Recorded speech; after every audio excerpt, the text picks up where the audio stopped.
Hey everyone, I'm Kelly Wilhite, and I promised in my last video on having a positive mindset and thankful attitude that I was going to provide some practical activities you can do to help you with that. I mentioned that scientific research shows that being negative contributes greatly to our stress level, and having a negative and pessimistic perspective and being ungrateful can make our health struggles even worse.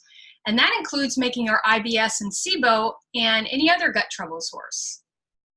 On the contrary, reducing our stress levels, which includes having a positive, healthy mindset and heart of gratitude, is essential to our recovery and overcoming health struggles. Having a healthy, positive mindset and grateful heart is about thinking of positive things regardless how minimal they may seem, being appreciative of things and of people, being thankful for good moments and grateful for experiences. It's having a thankful attitude and demeanor regardless of how lousy we feel, how frustrated we have it by living a life with annoying and even debilitating symptoms, and how hard it is to remain committed to what we have to do to recover. Please know I'm not saying it is easy by any means, but I am saying it's doable by anyone, especially if you want it enough.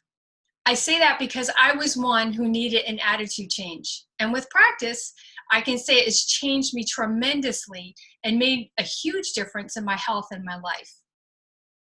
So here are the 4 daily practices that you can begin to incorporate, and this is not meant to be overwhelming to you. It's just to start with one and add to it. Remember, lots of small change equals big change. So the first one is to just start a gratitude jar or journal. Every morning, write the date and one thing or person you're thankful for and why. It doesn't have to be huge at all. Perhaps it was quality time with a loved one the evening before, or a kind word from a stranger even, or the warm sun rays coming through the window, or being able to eat something that you once couldn't tolerate.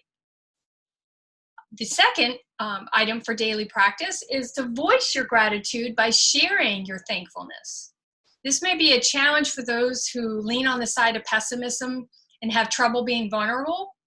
But as you flex this muscle, it'll become easier. A simple phone call, text message, or card to thank a friend for their support, or thanking a coworker for helping you with the project, or showing appreciation to your children for reminding you to live in the moment, or thanking your spouse for loving you through your sickness. These are all great ways to share gratitude and love. Just like our first steps when we began to walk, over time we find it gets easier and becomes a more natural response.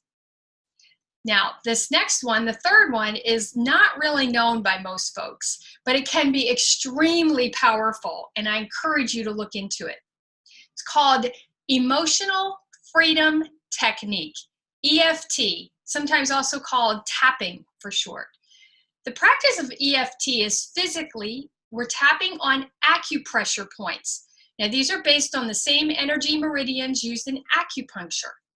And it rewires our brain's neurological pathways for positivity. I could do an entire video on EFT, but I'll leave that up to the experts who teach it.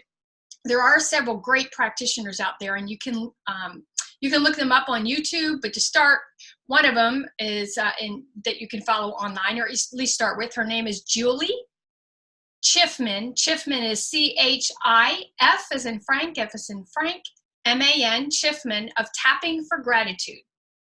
So that's the first one you can check out, and for EFT. And then the fourth daily practice is one you've probably heard of, and it's been heavily promoted the last few years. This is one that I kept putting off and off for years, even though I knew that it would be helpful. Even as a practitioner, I was putting it off. Good grief. But just because I'm an expert doesn't mean I don't have areas I need to work on too, and I do. But I get it now, and I've been practicing it consistently for about a year now, and it has made an amazing difference. And it's meditation. I know sometimes that could be I don't know how many letters of that word, but a bad word. Many folks, though, misunderstand meditation, and I do too. Simply put, meditation is the practice of staying present and mindful for a designated time period. It could be 1 minute, could be 20 minutes, could be much longer. Even a few minutes of daily meditation reaps benefits, great benefits. And then what it does is it makes you want to do more, and you actually start looking forward to it.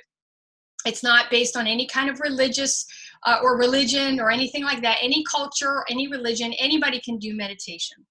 We're not necessarily, for those of you that are Christian or have a specific religious background, we're not necessarily worshiping anything in particular. Now, when meditating, many utilize mindful breathing techniques, and you can just type that into your browser, mindful breathing techniques, and look that up. Meditation is a powerful tool as part of a healthy lifestyle.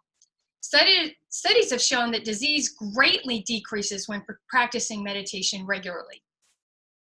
Now, you do have to be patient with the process. You just can't do it 1 or 2 times, though you can reap benefits. You do want to do it consistently. Now, what's important to understand is that meditation is not about having a blank mind or trying to stop all thought or all emotion. It is not about that at all. It's also not about thoughts of the future, planning in our head, thinking of our to-do list. But what it is about is having a positive focus in our mind and being in the moment. To start with, at least for me, it helped to have a guided meditation so I could stay on track. It kept me focused. Many times now, though, I can meditate in silence or with relaxing music playing in the background, as long as I'm concentrating on something positive. And it may just be my breathing. Things that you can concentrate on, again, are mindful breathing. Whatever technique you choose, look it up. Mindful breathing alone is a fantastic health benefit to our bodies, just that alone. We can be thinking to ourselves or saying out loud positive affirmations or confessing biblical scriptures. We can be focusing on positive visualizations. And we can focus on calming sounds. This can be music or white noise or anything else that is relaxing or calming for you, and that looks different for everybody, and you're focused in the moment. So there you have it, the 4 daily practical activities you can do to help cope with stress and have a positive mindset and a heart of gratitude. Having a gratitude jar or journal, sharing your appreciation with others, practicing emotional freedom technique or tapping, and meditating. Reach out if you would like to chat. I would love to help you along your health journey. God bless you and enjoy the rest of your day.